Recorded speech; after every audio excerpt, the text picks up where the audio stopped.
Aonde que você acha que o Cruzeiro, por exemplo, vacilou? Você lembra de um jogo que o Cruzeiro deixou ponto que não poderia ter deixado e por isso que chegou nessa situação agora? Olha, se a gente pegar lá no início do campeonato, na minha opinião, até a 7ª rodada, né, quando paralisou o campeonato para a Copa, o começo nosso foi ruim, né? Então, esse começo ruim também prejudicou, né? Talvez a gente poderia estar em situação melhor hoje, mas mesmo com esse começo ruim, a gente ainda se recuperou, conseguimos ganhar vários jogos seguidos, né? O que nos colocou até na liderança do campeonato em algum momento da competição. Mas nessa reta final agora, na minha opinião, né, particular, 2 jogos que acabou prejudicando a gente bastante. A derrota para o Atlético no Clássico, que realmente atrapalhou muito os nossos planos, e também a derrota para o São Paulo, né, que jogando em casa também a gente não conseguiu a vitória. Perdemos também para o Grêmio, para o Corinthians, mas esses jogos são... o Cruzeiro jogou bem contra o Grêmio, jogou bem contra o Corinthians. Já contra o Atlético e contra o São Paulo, eu acho que a equipe não foi aquilo que foi no campeonato todo, né? Foi um pouco abaixo e hoje esses 2 jogos aí acaba deixando a gente em situação difícil. A 2 pontos do líder, o Cruzeiro ainda sonha com o título. A Raposa tem que vencer o Palmeiras e torcer contra Fluminense e Corinthians. Ou seja, vai depender da força de 2 times já rebaixados. Cuca! O time e a confiança no título ainda muito viva. Tem que fazer tua parte e jogar, e a outra parte lá tem que ver depois o que acontece. Você não pode cuidar do outro e de repente não cuidar do teu jogo, né? Você acabar de repente perdendo um título porque não fez a tua parte, né? A taça ainda é possível. O time continua na briga pelo título, apesar de Fluminense e Corinthians não terem tropeçado no fim de semana. Os concorrentes do Cruzeiro vão enfrentar na última rodada equipes já rebaixadas à Série B do Campeonato Brasileiro. O Fluminense vai jogar contra o Guarani.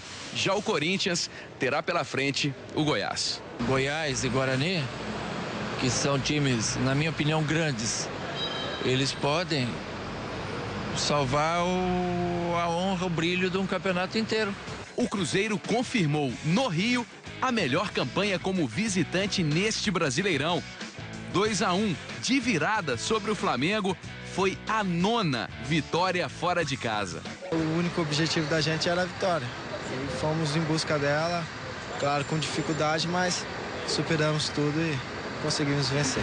No domingo, o Cruzeiro vai jogar na Arena do Jacaré contra o Palmeiras, que não disputa mais nada no campeonato. Chance de ser campeão em casa. Pois é, a última semana, eu acho que a motivação tá lá em cima e com certeza a equipe vai confiante para a vitória e tentar o título ainda na última rodada.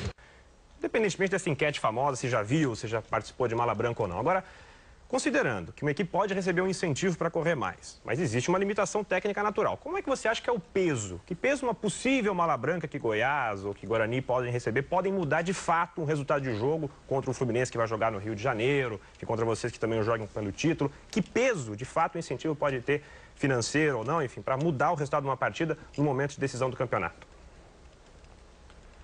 Eu concordo com o comentário que você fez, que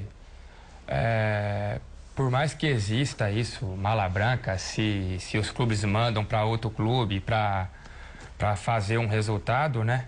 Eu acho assim, ninguém faz o jogador ou um time jogar mais do que ele joga, né? Ou o time joga ou não joga, ou o jogador joga ou não joga.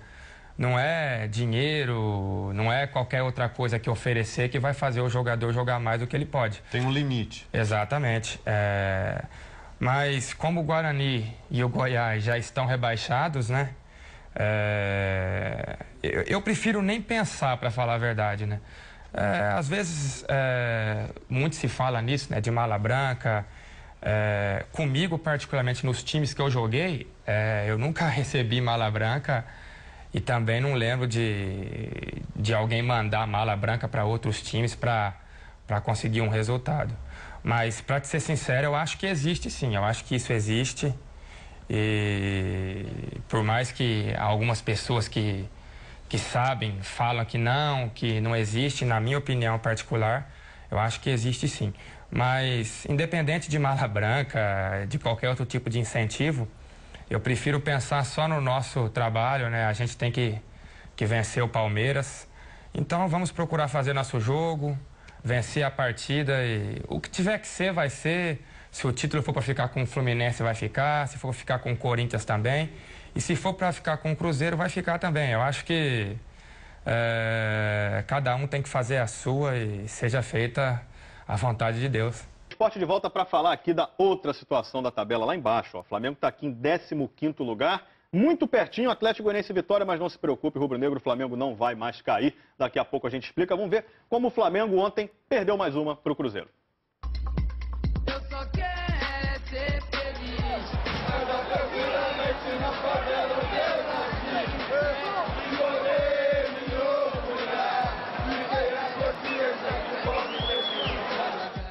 Paz no Rio, o país inteiro quer.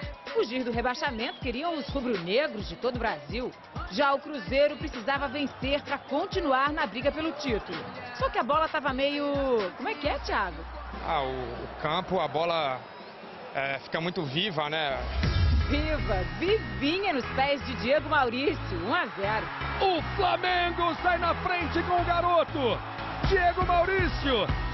Mas não adiantou o Urubu pedir.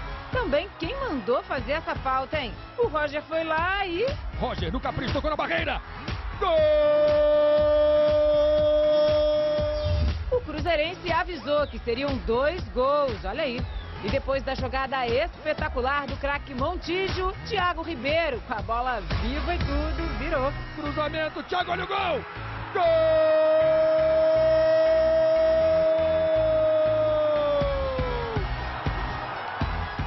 Nem a bicicleta do Wellington Paulista, nem o chutaço de Diego Maurício, nada modificou o placar. O Luxemburgo ficou nervoso, queria saber os outros resultados. E o torcedor do Flamengo, então? Cruzeiro 2-1. E os jogadores de olho nos outros jogos do dia. Acabou o jogo? Só alguns minutos depois do fim do jogo, o torcedor do Flamengo pôde, enfim, comemorar. Com os resultados da rodada, o time permanece na Série A em 2011. Se você falar que nós estamos felizes, não, nós estamos aliviados.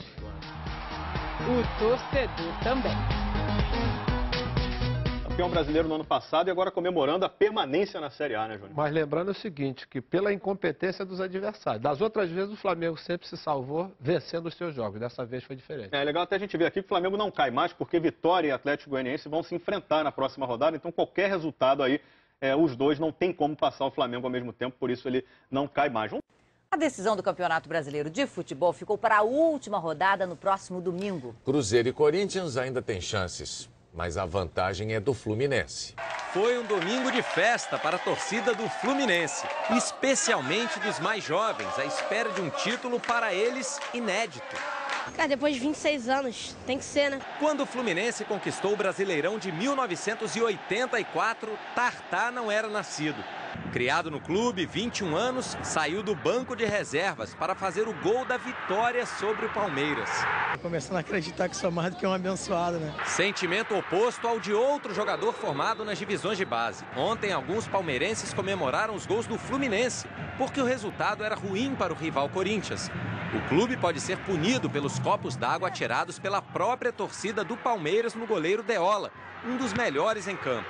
Pode ter saído magoado, mas ele saiu no conceito do Brasil todo com grande personalidade, como pessoa, como homem. No domingo, o Palmeiras enfrenta o Cruzeiro. Para ser campeão, o time mineiro torce por tropeços de Fluminense e Corinthians, que vai a Goiânia jogar contra o Goiás. E depende do empate ou derrota do Fluminense para sonhar com o título. O tricolor carioca tem a situação mais confortável. Uma vitória sobre o Guarani e a geração de Tartá vai saber como é ser campeã brasileira. Novidade também é o palco desta decisão. Com o Maracanã fechado para obras, a nova casa do futebol carioca poderá ver uma volta olímpica pela primeira vez. O jogo será no Engenhão. Construído para o PAN de 2007, o estádio voltará a ser o centro das atenções de milhões de brasileiros, especialmente os cruzeirenses, corintianos e tricolores. E nós vamos ouvi-lo agora. Pois aí o Roger dizia o seguinte: o torcedor do Cruzeiro precisa ficar com o olho ligado na partida contra o Palmeiras e o outro ligado nos adversários. E o jogador, Roger, tem que fazer o quê? Um jogo no nosso estádio e 2 radinhos, né? Porque ele não vai conseguir botar o olho em 3 jogos. Então 2 radinhos, o olho no nosso estádio. E a gente vai ter que fazer o nosso trabalho como a gente vem fazendo, né? Não adianta a gente torcer contra lá e não jogar dentro de campo. Então vamos vencer e seja o que Deus quiser. Eu acho que o Cruzeiro fez uma bela campanha, vem se dedicando ao máximo. Com certeza vai chegar aos 69 pontos. Era uma meta da gente chegar para ser campeão, mas pode ser que o campeão chegue a 71 ou 70 pontos. Mas é fazer a nossa parte. Não adianta a gente torcer e dentro de campo não corresponder. A gente fez um campeonato maravilhoso, teve o nosso torcedor sempre do nosso lado, foi muitas vezes prejudicado e nunca teve ajuda dos adversários, coisas que a gente não pode afirmar, mas vê acontecendo por aí. Então jogar, ganhar e ver o que vai dar no final.